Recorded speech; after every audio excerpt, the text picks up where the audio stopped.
Well, today, Charlie Slater has been to Leicester's training ground and started by asking manager Enzo Maresca how he's feeling 72 hours on.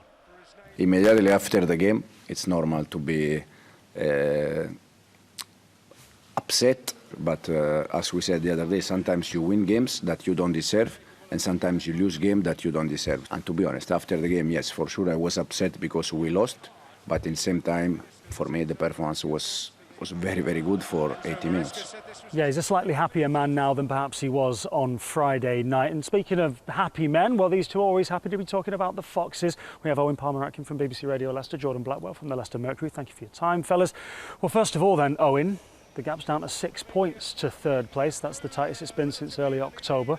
A title race on our hands. I think so. I think when you look at the way in which teams have caught up with Leicester over the last few weeks within the Championship, these things tend to always happen, don't they? So it's made it going to be an interesting end to the season, but actually when you look at the fixtures Leicester have coming up, if they can get through the next 3, 4, 5 games pretty much unscathed, it's going to put them in a great position heading into that final part of the season. Jordan, I noticed that you did a little bit of analysis about the late goals that they used to score and the fact that they maybe haven't scored as many recently.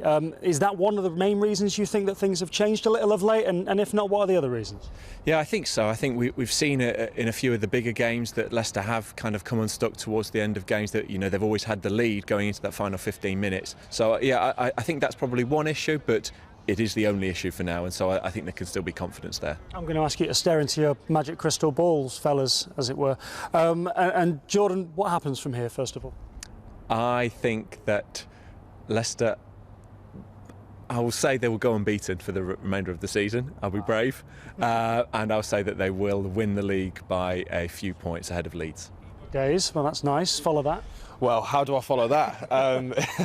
I still think they'll break the points total come the end of the season of Reading's 106. I don't know if that trumps you, Jordan, somewhat, but I still think that will happen.